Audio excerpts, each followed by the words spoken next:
nova série, que na verdade essa série, com todas essas mensagens anunciadas, vai ser uma exposição completa do livro de Malaquias. Se você quiser aprender o livro de Malaquias, venha para essa série que nós vamos começar Malaquias e vamos estudá-lo até o final.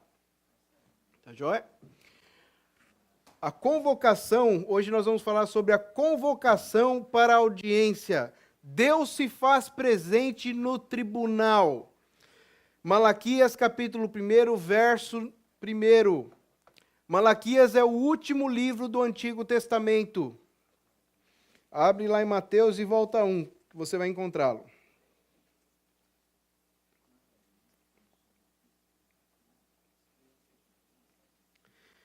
Livro do profeta Malaquias. Nós leremos o capítulo 1, verso 1. Diz assim a palavra do Senhor. Sentença pronunciada pelo Senhor contra Israel, por intermédio de Malaquias. Mais uma vez, todos juntos. Sentença pronunciada pelo Senhor contra Israel, por intermédio de Malaquias. Oremos. Pai querido, nós agradecemos a Ti, Pai, por esse momento tão especial, esse momento de adoração, esse momento de louvor.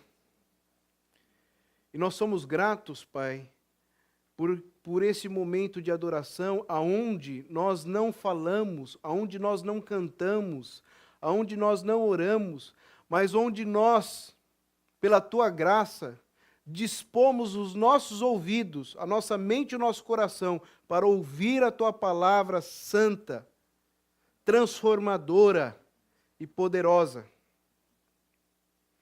Quando nós estudamos, Pai, a Tua palavra, nosso coração se alegra em saber que o culto é vivo, que este momento é um momento onde o Senhor fala com a sua igreja e a sua igreja responde. E nós rogamos, Pai, que nesse momento o Senhor fale aos nossos corações, que possamos sair daqui profundamente, Pai, transformados, restaurados, e dispostos a cada vez mais Te buscar, Pai, na Tua palavra e em oração. Querido Deus, nós rogamos por aqueles que não puderam vir, que o Senhor esteja cuidando de suas vidas, tenha misericórdia, Pai, coloque no coração deles essa disposição, esteja, querido Deus, também despertando essa nação, Pai, para ouvir o Teu Evangelho, e despertando também esta igreja para proclamar o Teu Evangelho. Pai querido, nós também rogamos que nada venha atrapalhar, Pai, esse momento tão precioso da pregação da Tua palavra, mas que o Senhor esteja, Pai, nos guardando e Teu Santo Espírito aplicando a Tua palavra em nosso coração. É em nome de Jesus que nós oramos. Amém. Vamos lá. Deus no banco dos réus. Primeiro vamos entender o contexto histórico de Malaquias. Toda vez que você for ler a Bíblia, é bom você ler por livro e estudá-lo por completo. O tempo dos milagres tinha passado. Elias e Eliseu já tinham ficado para trás. Dois profetas muito usados por Deus e que fizeram ali milagres extraordinários, que foram usados por Deus para mostrar o poder de Deus. Tanto é que é com Elias onde vai ter o primeiro milagre da ressurreição. Mas o tempo dos milagres já passaram. O cativeiro babilônico era apenas uma amarga lembrança dos seus antepassados. Nós já estudamos aqui que o povo de Deus, em vez de ser grato a Deus, ele se rebela contra Deus e ele quer seguir não a Deus, mas ele quer seguir esse mundo destituído de Deus. Ele começa a seguir as nações pagãs. E Deus, pela sua graça, vai permitir que este povo passe 70 anos no cativeiro babilônico para aprender que Deus é bom e que as suas escolhas levaram eles a esse cativeiro. Mas o que é interessante é que esse tempo do cativeiro, onde o povo sofreu ali pelas suas más escolhas, por escolher abandonar a Deus, já estava também esquecido, porque foi a geração passada que viveu isso. É interessante, meu pai conta a história, meu Ditian contava, que no Japão tinha um período de muita fome e que nem Gohan tinha para comer. Você imaginou? Não tinha mais Gohan para comer. Tinha que comer aquelas comidas de passarinho quando tinha, ou mato que encontrava. Então imagina se você tivesse um prato de Gohan. Meu pai conta a história, o tio Kenji conta a história, que a batiã dele, uma vez ele comeu e deixou uns grãozinhos de arroz, ela pegou e fez assim, ó, puf, na cabeça do tio Kenji, falando assim, ó, não pode desperdiçar. Por quê? Essa geração tinha passado por fome.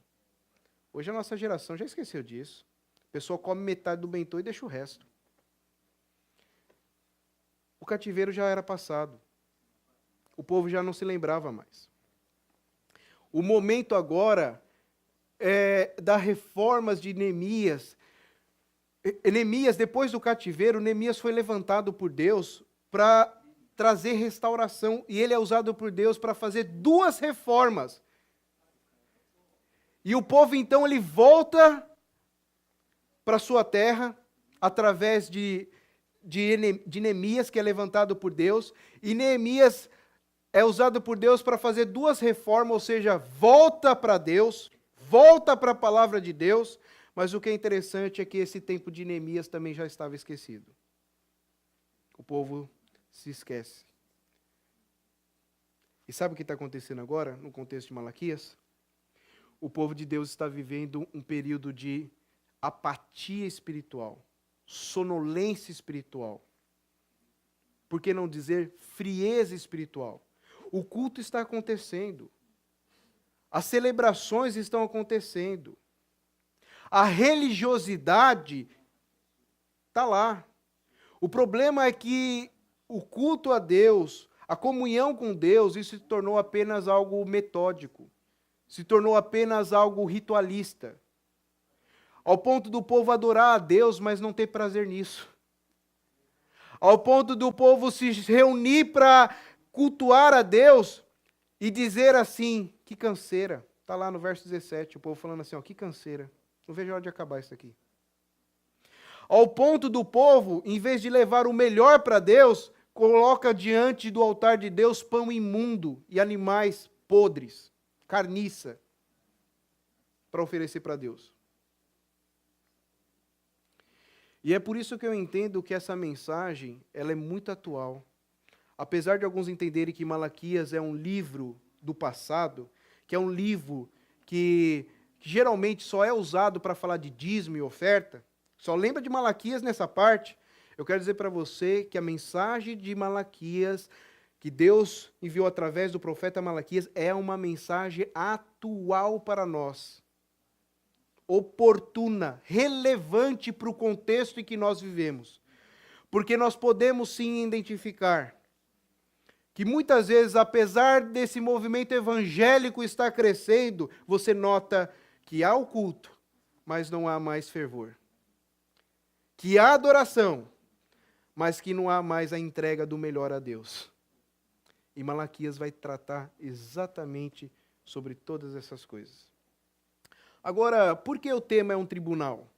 Por que é um confronto no tribunal? Porque o tema principal é Deus no banco dos réus. É simples, porque Malaquias, ele é escrito num estilo de uma audiência. Malaquias usa um estilo de confronto poderoso, como se Deus estivesse chamando o seu povo para um confronto no tribunal.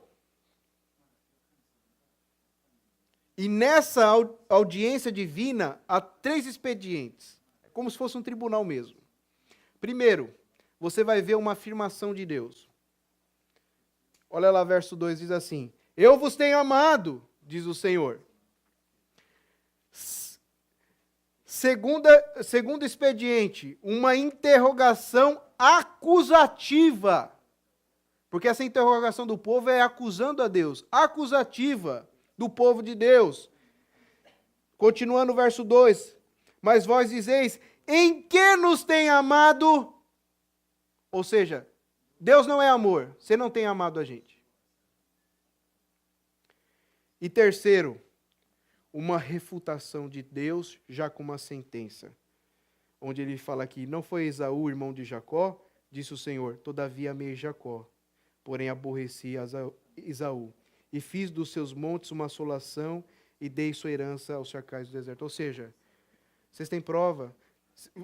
Vocês esqueceram que era Esaú, irmão de Jacó, mas eu escolhi Jacó, e vocês são descendentes de Jacó?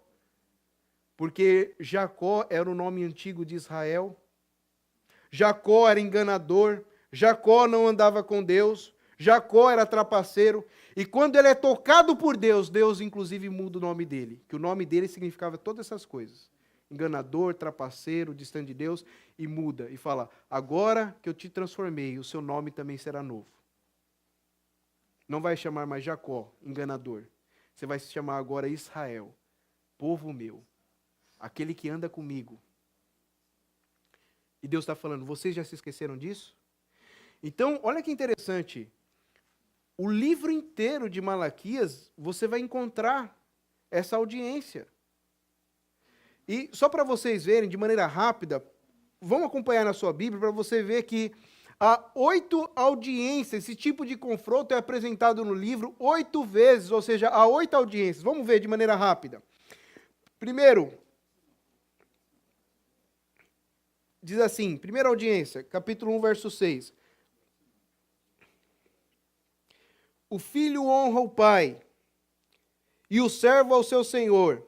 Se eu sou o seu pai, onde está a minha honra? Primeiro capítulo 1, verso 2, que nós já lemos, agora o 6.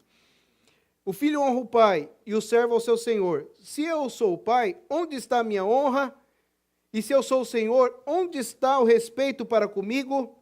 Diz o Senhor dos exércitos, a vós outros, ó sacerdotes que desprezai meu nome.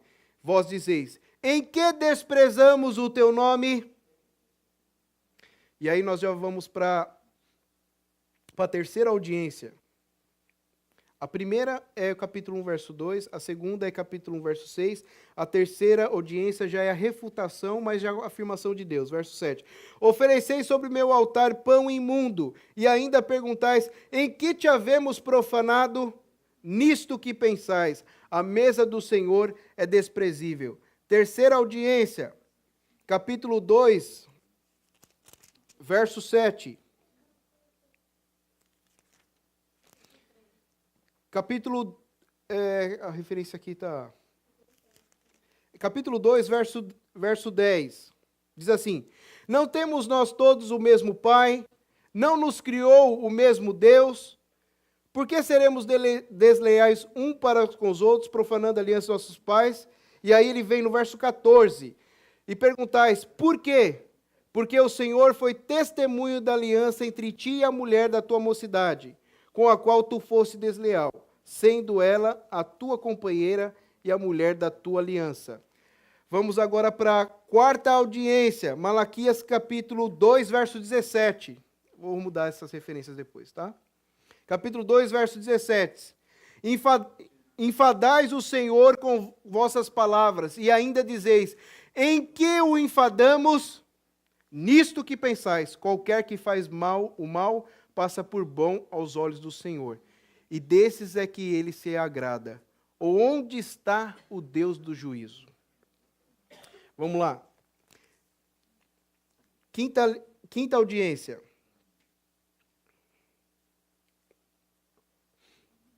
Verso de números, capítulo 3, verso de número 7. Diz assim, desde os dias de vossos pais, vos desviastes dos meus estatutos, e não os guardastes. Tornai-vos para mim, e eu me tornarei para vós outros, diz o Senhor dos exércitos. Mas vós dizeis, em que havemos de tornar? Sexta audiência, capítulo 3, verso 8. Roubará o homem a Deus, todavia me roubais, e dizeis, em que te roubamos? Nos dízimos e nas ofertas. Sétima audiência. Capítulo 13 diz assim. Capítulo 3, verso de número... Aliás, capítulo 3, verso de número 13. As vossas palavras foram duras para mim, diz o Senhor, mas vós dizeis, que temos falado contra ti? Oitava audiência, vós dizeis, inútil é servir a Deus, que nos aproveitou termos cuidado em guardar os seus preceitos, em andar de luto diante do Senhor dos Exércitos? Ora, pois, nós reputamos por felizes os soberbos, também os que cometem impiedade prosperam. Sim, eles tentam ao Senhor e escapam. Ou seja, você encontra 8 audiências. A tônica de Malaquias é essa. Deus está num tribunal e o povo e o profeta. E isso não é estranho, você sabe por quê? Porque desde o Antigo Testamento, quando você olha para o livro dos Salmos, que é um livro onde tem o povo adorando a Deus, você vai ver Deus sendo apresentado de duas maneiras bem enfáticas. Primeiro, como grande rei, e segundo, como grande juiz, onde o povo entendia que o culto era um momento para ele levar as suas causas diante de Deus, e onde Deus é o juiz. Onde Deus é que vai fazer com que ele caminhe, ou direcioná-lo a um caminho seguro. Que vai fazer justiça. E a tônica do livro de Malaquias é essa. É um tribunal, é uma audiência. É interessante que, quando nós olhamos aqui para esse título, Deus no banco dos réus, uma audiência, parece que vai ser uma mensagem bastante assim, seca, dura, e que vai vir só para assolar, esmagar o povo de Deus, né? Mas olha que interessante. Essa sentença, esse tribunal de Deus, na verdade não é um tribunal que está sendo realizado para destruir você. Mas esse tribunal é um momento onde você terá uma oportunidade de reconciliação com Deus. É exatamente isso que Deus está fazendo com o povo. Do começo ao fim, este precioso livro é um chamado de Deus ao seu povo, para que deixe o pecado e volte para ele. E eu posso dizer que nessas 8 audiências, você vai ver Deus confrontando o povo, mas anunciando sempre a boa nova. E você começa a ver a primeira boa nova, Malaquias capítulo 1, verso 6, quando ele diz o seguinte: o filho honra o pai e o servo ao seu senhor. Se eu sou o pai, onde está a minha honra? Ou seja, Deus se revela assim, olha, eu estou trazendo uma mensagem pesada, mas eu quero dizer que eu sou o pai de vocês. Eu sou o Senhor. Deus trata esse povo como filho. Capítulo 2, segunda boa nova, Malaquias 2, verso 10, onde ele vai falar: não temos nós todos o mesmo Pai? Não nos criou o mesmo Deus?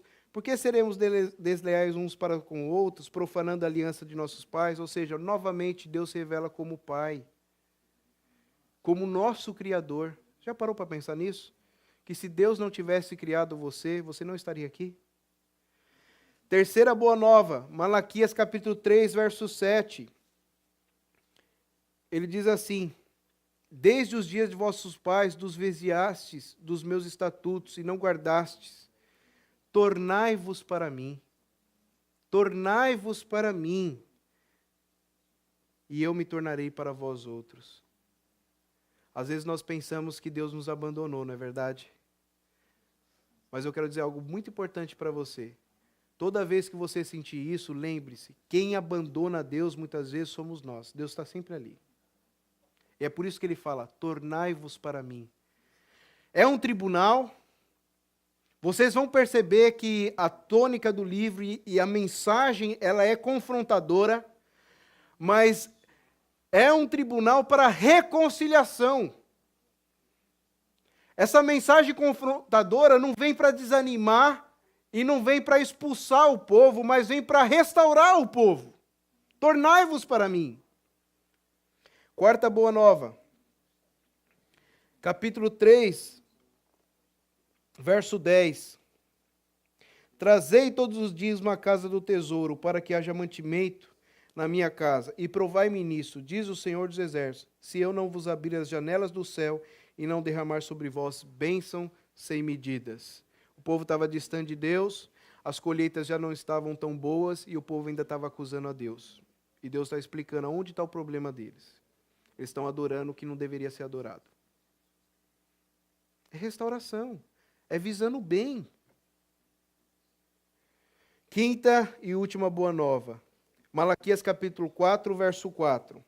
Lembrai-vos da lei de Moisés, meu servo, o qual lhe prescrevi em Horebe, para todo Israel, a saber estatutos e juízos. Ou seja, volta para a minha palavra. Volta para os caminhos certos que eu te dei na minha palavra. Então essa é uma mensagem onde ela é anunciada num tribunal, mas esse tribunal de Deus é o tribunal para reconciliação. É um tribunal para restauração. Talvez você esteja aqui nesse momento pensando assim, olha, eu estou muito distante de Deus. E apesar de toda a minha religiosidade, eu estou afastado de Deus. Eu quero dizer para você que o livro de Malaquias, a exposição desse livro, essa série, ela vem com o objetivo de confrontar o seu pecado, sim, mas de te chamar de volta para Deus. É um tribunal de amor e de justiça. Então vamos lá. Ainda a guisa de introdução, quem está presente nesse tribunal? Quem é que participa desse tribunal? De forma muito clara, o livro de Malaquias nos apresenta quem são os envolvidos nessa audiência. Primeiro, o povo da aliança, o povo de Deus, os sacerdotes, o povo que estava ali prestando culto sem entusiasmo, mas sendo apenas ritualista, mas é o povo da aliança. Segundo, o profeta Malaquias. E terceiro, o próprio Deus, sentença do Senhor, estão presentes. Né? E nós vamos ver então, de maneira mais clara, indo agora com essa introdução na nossa cabeça, nós vamos de maneira mais clara para os ensinamentos do texto e vamos falar sobre esses três que estão presentes nesse tribunal. Vamos começar pelo povo da aliança. Diz assim a palavra do Senhor: sentença pronunciada pelo Senhor contra Israel, por intermédio de Malaquias. E aí vem a pergunta, quem é este povo? Povo da aliança? O que significa isso? Quem é esse povo? Primeiro, resposta, é o povo amado por Deus. Verso 2 diz assim, eu vos amei, eu vos tenho amado. Deus está declarando isso. Você é o povo que eu amei. O povo da aliança é um povo que foi amado por Deus. Mas mais ainda, esse povo é o povo que ele não foi amado simplesmente só por Deus, mas ele também foi escolhido por Deus. Verso 3 diz assim, capítulo 1, verso 2 e 3 diz assim, eu vos tenho amado, diz o Senhor, mas vós dizeis, em que nos tem amado? Não foi Esaú irmão de Jacó? Disse o Senhor, todavia amei Jacó. Porém aborreci Esaú, e fiz dos seus montes uma assolação, e dei sua herança aos cercais do deserto. Depois do pecado, depois da rebelião do homem contra Deus, e começou com Adão, que foi o primeiro da raça humana, o homem, ele morreu espiritualmente, porque a consequência do pecado, como diz lá em Romanos capítulo 6, verso 23, o salário do pecado é a morte, e o homem morreu, e é por isso que hoje nós morremos fisicamente, o homem morreu também espiritualmente, se separou de Deus, e o homem estava perdido nos seus pecados, indo para a sua punição, que ele mesmo escolheu. Mas olha que interessante, Deus não precisava escolher ninguém. Mas no meio dessa raça humana caída, Deus escolhe um povo para si. Ele não tinha obrigação de escolher ninguém. E ele escolhe um povo para si. E pretere, ou seja, deixa de escolher aqueles que pelos seus próprios pecados, estão recebendo a punição. Ou seja, para esses que o Senhor preteriu, Deus dispensa a justiça. E para esses que Deus escolhe, Ele dispensa a graça, amor. Quem é esse povo da aliança? Sabe quem é esse povo da aliança? É o povo que Deus escolheu por causa do seu amor. Não é porque esse povo tinha algo de especial. Não é porque esse povo era melhor do que o outro. Todos estavam na mesma situação, todos estavam pecados. Todos estavam em rebelião contra Deus. Mas Deus, pelo seu amor, escolheu um povo e chamou para ser o povo da aliança. Israel. Aquele que anda com Deus. Aquele que é povo de Deus. Israel não é o país de Israel. Alguns pensam assim. Mas, biblicamente, nós entendemos que Israel é o povo de Deus. É aquele que Deus escolheu. Aquele que Deus amou. Né? Mas olha que interessante. Quem é esse povo? É o povo que acusa Deus. Dá para você entender um negócio desse? O povo que Deus amou. O povo que Deus escolheu. O povo que Deus, pela sua graça, e a palavra graça significa favor que eu preciso, mas que eu não mereço. Esse povo, em vez de ser grato a Deus, esse povo, em vez de adorar a Deus, esse povo agora se volta contra Deus e acusa a Deus. E aqui eu queria fazer uma pausa para você refletir e pensar. Você muitas vezes não é assim? Ah, eu sou povo de Deus, eu sou de Jesus Cristo, mas quantas vezes através da murmuração você faz a mesma coisa que esse povo? Porque o contrário da gratidão é murmuração. Às vezes você acha que a murmuração não tem nada demais, mas murmuração, em outras palavras, é você contestando a Deus porque Ele está permitindo isso na sua vida e porque Ele não é melhor com você. A murmuração é uma acusação contra Deus que Ele não está fazendo as coisas certas, que Ele não está sendo justo, que Ele não está sendo amor. E olha que interessante, o povo que Deus ama, que a fonte, que o que moveu o coração de Deus para escolher foi o amor, é o povo que muitas vezes, em vez de agradecer a Deus, acusa a Deus. Murmura contra Deus. Se rebela contra Deus. E aí, 8 audiências para tratar essa situação. Mas o mais importante de saber quem é esse povo, está aqui por último. É o povo que acusa a Deus. É o povo que se rebela contra Deus. Mas é o povo que Deus não desiste de amar. E a prova disso é o profeta Malaquias. É uma mensagem forte, sem dúvida nenhuma. Mas é uma mensagem forte porque Deus ama seu povo. E Deus quer tratar com o seu povo. Às vezes, irmãos, a pessoa está doentinha e você chega para ela e faz assim, não é? Você dá um remedinho, dá um beijinho na testa dela, se é seu filho, sua filha, ou sua esposa, seu marido, e fala assim, né? Você vai melhorar, né? Você vai melhorar, né? Mas quando dá uma parada cardíaca e a pessoa está já estribuchando para morrer, não dá para você chegar e dar um remedinho, passar a mão na cabeça e falar assim, né? Você vai melhorar, né? Você já tem que vir já com desfibrilador, né? Para dar o choque ali no peito, ali na pessoa. Quem está olhando de longe e não sabe isso, pensa que está matando, né? Mas por quê? Porque a situação ali é outra. Ali não é só assim um resfriadinho ou está apenas doente. Ali é questão de vida ou morte. E Malaquias, ele não vem com remedinho, não. Malaquias está vindo com desfibrilador. É um choque no peito do povo. Mas não é para matar, não. Não é para matar, não. É para chamar de volta.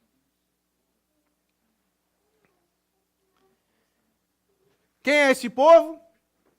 É o povo amado, é o povo escolhido, é o povo que se rebela muitas vezes contra Deus, como muitas vezes nós nos rebelamos no dia a dia, mas é o povo que Deus não desiste de amar. E prova disso, livro de Malaquias. Tá certo? E olha que interessante, o que Malaquias vai enfrentar aqui é algo impressionante, né? Porque vocês vão perceber que quais são os problemas desse povo? O povo, nós já vimos quem é esse povo. Agora nós vemos quais os problemas desse povo. Primeiro é o formalismo religioso. Ou seja, o culto está acontecendo. Os rituais estão sendo feitos. O problema não é falta de igreja, o problema não é falta de religião, eles estão tendo tudo isso. O problema é que o fervor espiritual não tem mais.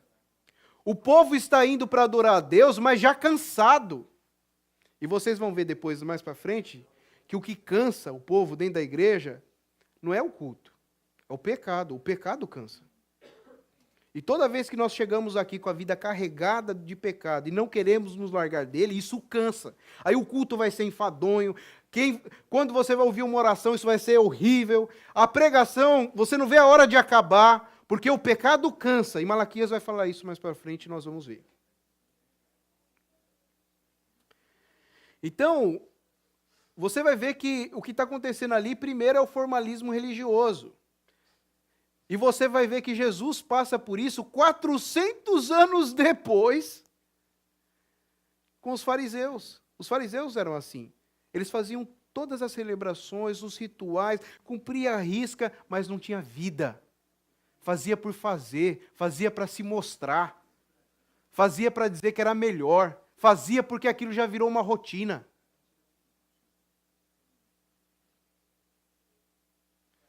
Mas o pior aqui é que esse povo, além de ter o formalismo religioso, que lá na frente depois Jesus vai encontrar os fariseus da mesma forma, você vai ver que o povo tem o ceticismo. Que hoje nós chamaríamos, o que é ceticismo? É ser cético, não crer em Deus. É o que hoje nós diríamos, no caso deles, que são religiosos e são céticos, nós diríamos de o ateísmo cristão. O que é isso, ateísmo cristão? É a pessoa que diz que é de Jesus, é a pessoa que vem para a igreja, que fala que Jesus é o Senhor, que Jesus é Salvador, mas ela vive a vida dela como se Jesus não existisse. Ela fala com a boca, ela vem até para o culto, ela canta, ela toca, ela prega, ela exerce função na igreja, mas ela vive a vida dela, em última instância, como Jesus tivesse totalmente à parte. Eles são céticos. Prova disso é que Deus está falando assim, ó, eu vos tenho amado. Eles perguntam, mas em que temos amado? Deus fala assim, olha, tornai-vos para mim, mas o que nós temos que tornar?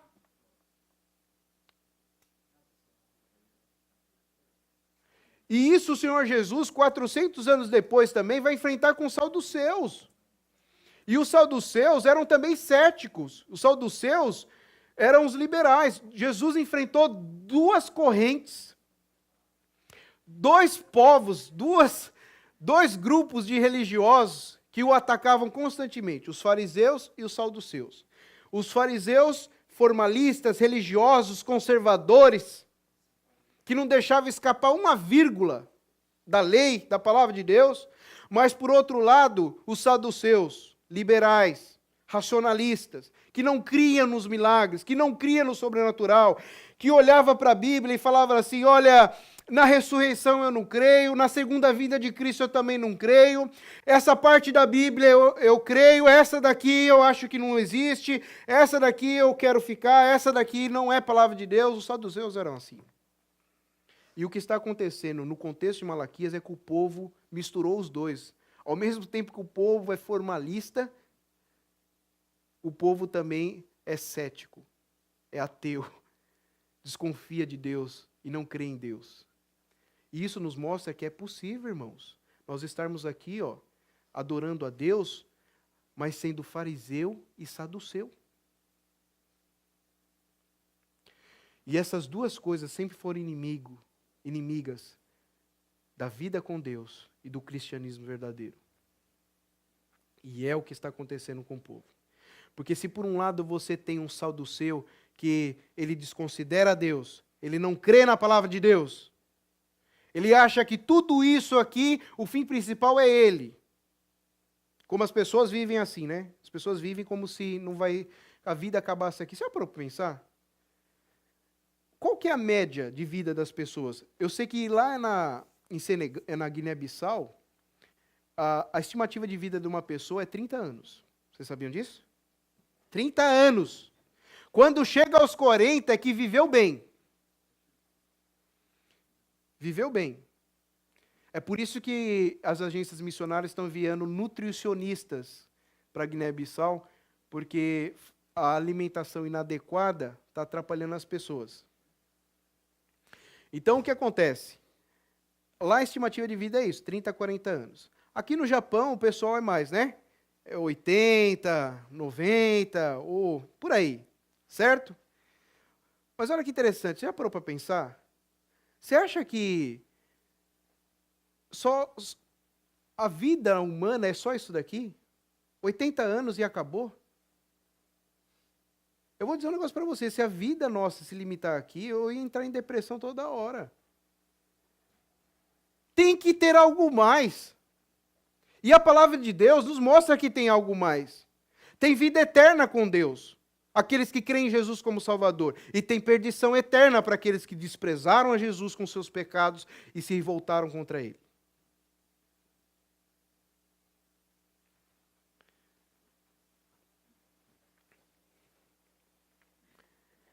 Então, esses eram os problemas que nós encontramos em Malaquias.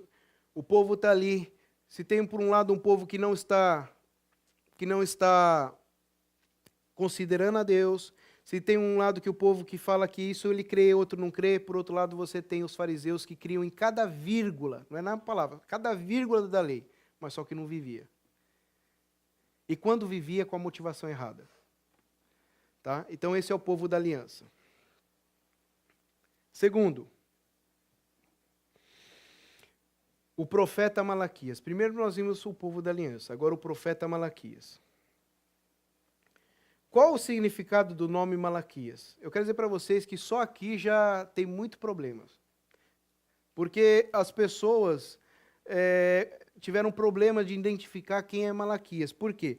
Porque o significado do nome Malaquias pode ser anjo do Senhor, a palavra Malak em hebraico é anjo, e Ia é de Yavé, Deus da aliança. Então, anjo do Senhor, mas Malak também pode ser traduzido como mensageiro do Senhor. E devido a isso, houve uma grande dificuldade das pessoas entenderem quem foi Malaquias. Por exemplo, alguns entenderam que ele foi um anjo. A Septuaginta, que é a primeira tradução do Antigo Testamento para uma língua fora do original, ou seja, para o grego, que foi traduzida por 70 sacerdotes, por isso Septuaginta, quando ela vai traduzir essa passagem, ela traduz como meu anjo. E Orígenes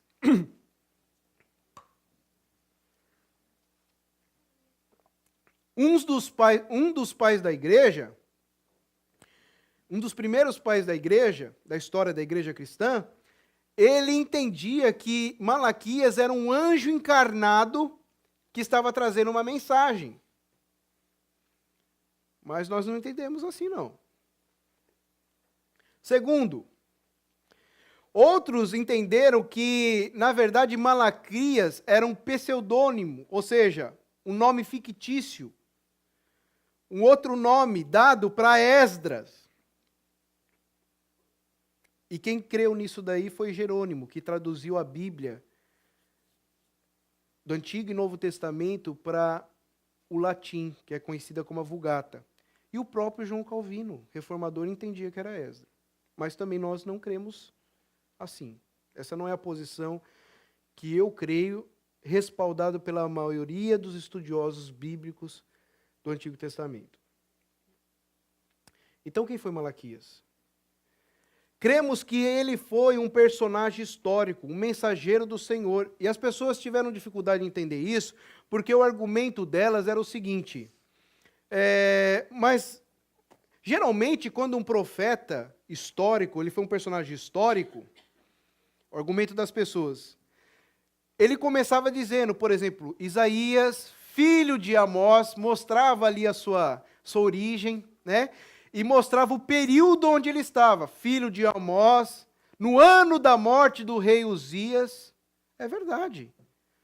Mas é interessante que nem todos os profetas apresentam assim. Obadias também não se apresenta. A sua filiação e nem o período que ele está. Nós cremos que Malaquias, de fato, foi um personagem histórico. E nós temos aprendido que o nome do profeta que Deus levantava e enviava já era a essência da mensagem. E o que acontece com Malaquias não é diferente. Não é diferente. Malaquias, ele chega diante do povo e fala assim, ó, prazer, o meu nome é mensageiro do Senhor. Ou seja, Malaquias não está preocupado com fama, Malaquias não está preocupado com a sua identidade, Malaquias está preocupado com a fidelidade e com a mensagem que o Senhor deu para ele entregar. O meu nome, vocês querem saber? Não importa. Da onde eu vim, não importa. O que importa para vocês é que eu tenho uma mensagem do Senhor. E essa mensagem eu tenho que entregar. O meu nome é isso, mensageiro do Senhor. Esse é o meu nome. Então, profeta Malaquias. E por fim, nós vemos aqui o próprio Deus. Você vê que nesse tribunal tem o povo da aliança, tem o profeta Malaquias e também tem o próprio Deus. Deus se revela no tribunal. E olha que interessante. Olha como Deus se revela nesse tribunal. Primeiro, Deus se revela como réu. Não se esqueçam. O povo começa a acusar a Deus. O povo já estava vivendo uma vida apática, uma frieza espiritual, e isso era resultado porque o povo entendia que Deus, na verdade, não merecia crédito. E o povo começa a acusar a Deus. Então, Deus se revela como banco no réu. Vocês estão me acusando? Eu estou aqui. Eu sou réu. Mas, ao mesmo tempo, Deus se revela como advogado, porque Ele mesmo vai advogar essa causa. Ninguém pode advogar por Deus. Ele é o próprio advogado. Aliás, Ele é o nosso advogado. Jamais nós podemos ser advogado dele. E olha que interessante. Ele se revela como juiz. Então, nesse tribunal, ele é réu, ele é advogado e ele é juiz. E Deus se revela pela sua palavra. E você vai ver tudo esse trabalhar de Deus através da palavra dele, através da palavra dele, né? E aqui você vê um negócio interessante, porque a gente vai falar agora um pouco mais sobre a mensagem do Senhor. Às vezes as pessoas ficam com dúvida. Como que eu sei que naquele local a presença de Deus está? Você já teve essa dúvida? Como que eu sei disso? Como que eu posso avaliar se Deus está presente ali? Ou se Deus está presente lá? É difícil, não é? Como que eu vou julgar isso? Porque todos dizem que Deus está com ele. Deus está comigo, né? Assim, geralmente as pessoas não, Deus está comigo, Deus está aqui, Deus está lá. Mas no sentido de caminhar, de intimidade, como que eu... E Deus, claro, Ele está em todo lugar, né? Ele é onipresente. Mas no sentido desse de caminhar, como que eu sei que a presença de Deus está no momento de adoração, no momento de culto? Como que eu sei? É se o culto for bom? Se tiver, assim, os cânticos maravilhosos, se o pastor for, assim, uma pessoa que fala bem, se o pessoal for animado, se o pessoal for amoroso, isso que é o determinante? Muitos outros lugares podem ter a mesma coisa, e mesmo assim a presença de Deus não está lá. Então, como que eu posso entender quando Deus está presente? É interessante que no Antigo Testamento, o povo, ele recebe do Senhor ali a instrução para fazer uma arca da aliança. Estão lembrados? E nessa arca da aliança, Deus fala que aonde a arca estiver, simbolizava a presença dele. E o que me chama mais atenção não é a arca. O que me chama mais atenção é que no interior da arca, o Senhor colocou a sua palavra. Ou seja, você tem uma arca, e o mais importante não é a arca, é o tesouro que está dentro dela. E Deus passa para o povo assim, olha, a arca é minha presença, e o tesouro, o que vai comprovar minha presença é que a minha palavra está lá. É simples. Aonde a palavra de Deus não está sendo anunciada com fidelidade, ali Deus não está. Em todo lugar onde a palavra de Deus está sendo exposta com fidelidade, ali Deus está. Deus está presente nesse tribunal. E a mensagem está vindo fiel. Ele está presente. Podemos ver pela sua palavra, podemos ver porque o Senhor está ali. E quando o Senhor Jesus veio, não foi diferente. A presença dele estava conectada com a palavra. Porque ele veio para trazer as boas novas. Então, nós vamos ver um pouco mais. Como que foi essa mensagem? Primeiro, a sua natureza. A palavra aqui, vocês veem que vocês podem perceber, que a primeira palavra que nós encontramos aqui em Malaquias é sentença. Sentença do Senhor pronunciada contra Israel por intermédio de Malaquias. Essa palavra sentença, na língua original, a palavra dela é peso, é fardo. A ideia aqui é que algo pesado que está me comprimindo. Malaquias, ele não chega e fala assim, olha, eu tenho uma mensaginha aí do Senhor para dar para vocês, tá? Eu tenho um recadinho para dar para vocês, eu tenho uma autoajuda para trazer para vocês, tá? Eu tenho uma palavra assim, para você sair daqui feliz. Não, ele chega e fala assim, olha, meu nome é mensageiro do Senhor, e a mensagem que eu tenho é um fardo. É um peso. Nem sempre, irmãos, pregar a palavra de Deus é algo fácil. Nem sempre. Muitas vezes subi ao púlpito com peso no coração. Porque eu sabia que a palavra do Senhor ali ia ser anunciada, era uma palavra dura, era um peso. Mas era a palavra do Senhor. E ela é um peso não só para quem vai ouvir, entendam isso. As pessoas pensam que muitas vezes, quando o mensageiro do Senhor, que nós somos apenas o carteiro, a mensagem do Senhor, elas pensam muitas vezes que a mensagem é pesada só para elas. Mas, sinceramente, eu creio que todo pastor verdadeiramente vocacionado por Deus não tem prazer de trazer uma mensagem dessa.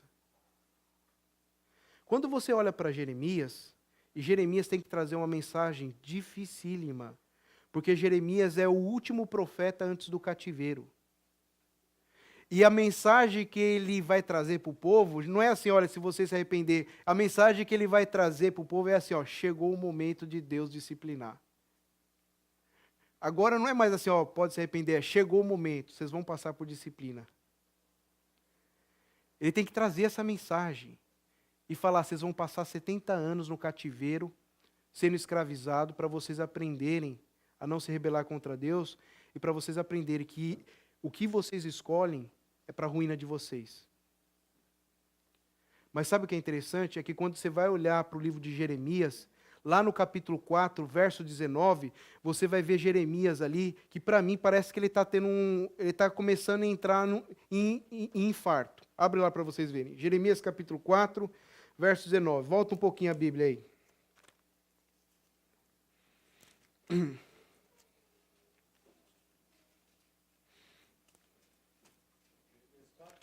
Quatro, 19. Nós vamos ler aqui.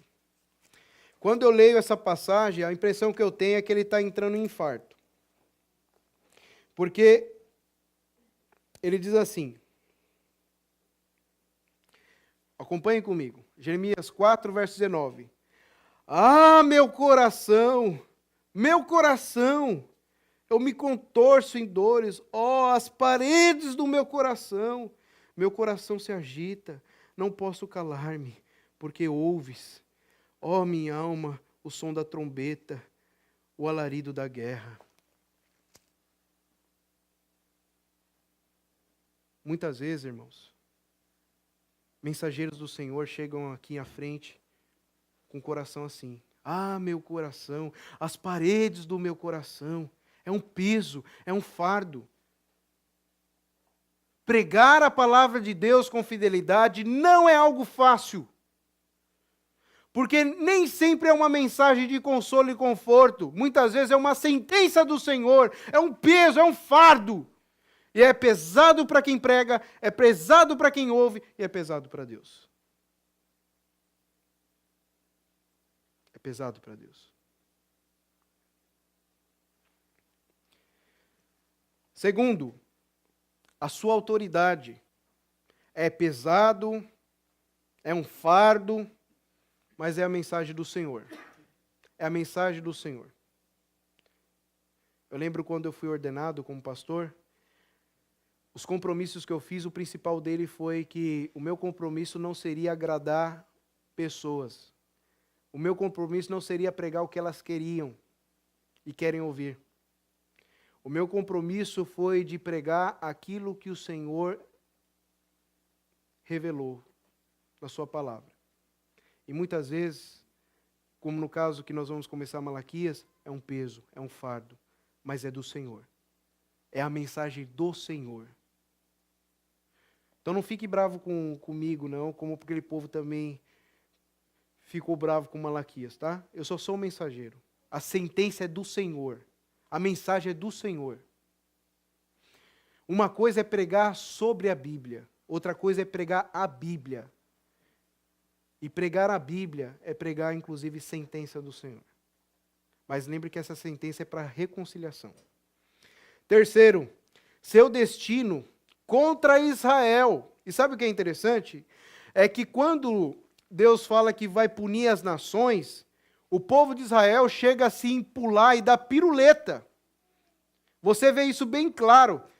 O povo dizendo assim, ó, isso mesmo, esse povo não quer saber de Deus, fogo neles, isso mesmo, o ímpio tem que ser punido? De fato tem. Aqueles que desprezam a Deus, que não confessaram Deus como Senhor, devem ser castigados? Devem ser sim. Mas na hora que Deus vira a trombeta para o povo dele e dá o toque de guerra, como diz o profeta Jeremias, aí o povo começa a falar, não, Deus é injusto. Deus é injusto. Até quando Deus está punindo o ímpio, está tudo maravilha.